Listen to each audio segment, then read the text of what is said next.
زمونږ استاد چې دی بعضې وخت کې داسې شي چې یو انسان دی ځکه چې 11 میاشتې زما او ستا معمول څه دی زما او ستا معمول دا دی چې ورځې خوراکم کړو او سکاکم کړو یا په دکان کې یا په گاډي کې یا په کور کې هم داسې عادت وي نو دومره زر د انسان په یو روزه یا په 2 روزه نیولو باندې دومره زر د انسان عادت نه وړي کله کله هغه ناستي او خوراک کا رمضان کریم کی یا سکاک کا لګي هغه نه روزه تر نه هېري نو دام یو مسله ده دا یاد لرئ که رمضان کریم کې ورځې د غروب نه مخکې چې هر یو ټیم دی یو انسان لګیا دی خوراک کا هغه سوچ او ګمان دا دی چې دا بوزه روانه ده انسانی یا خلیت شی وچی هغه شمن وی یا یو ګلاس وبوس کی او بل مسلمان هغه سره حاضر او موجودی هغه ته یادی چې دا خو رمضان کریم روزه روانې دي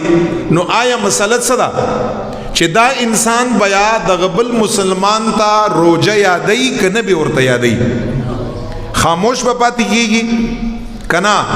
روزه به ورته یادای اول ارته حدیث یاما پیغمبر علیه الصلاۃ والسلام مبارک فرمایي حدیث دی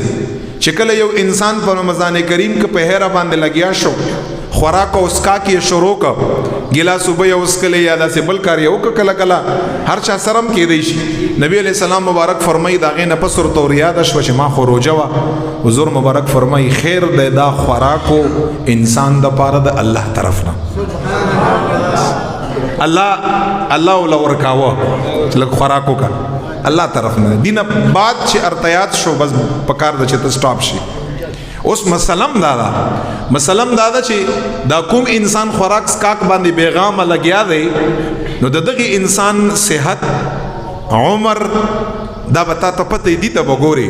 کدا سه سړایو چې لګ بډای انسانو یا صحت نه لګ بیمارو ضعیفو نو فقها فرمایي چې مې اوري ادوا پرې چې دا وبو ګلاسم خلاص کاو دا شایم اخري خیر دی ځکه چې ته هغه غریب چې په هیره باندې شروع دی بس په هیره باندې خو رفع د کلم د فرشتو دا انسان نه اوچته ده چې کله یو انسان کار په هیره باندې وکړه فرشتي لیکي په حدیث کې راځي انسان پسې لیکي نکا دام د رب لا یزال د طرف نه احسان دی می اور یادوا بزان پاغه باندې نه خو ځوان کسو او داسې کسو صحتمند کسو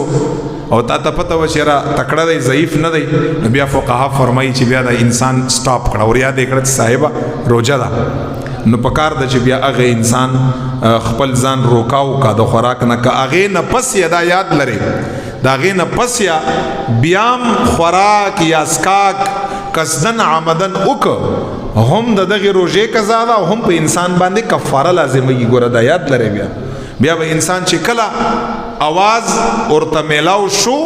بس سم دستی به دا انسان خپل ځان سٹاپ کوي بیا دا خوراک او اسکاک نه نو کدا سه انسانو چې ضعیف انسانو خیر د هغه سره گزاره دا او کدا سه انسانو چې هغه تکړو پاغه باندې आवाज پکار دی چې رمضان کریم روزه تخپل ځان د خوراک نه وساته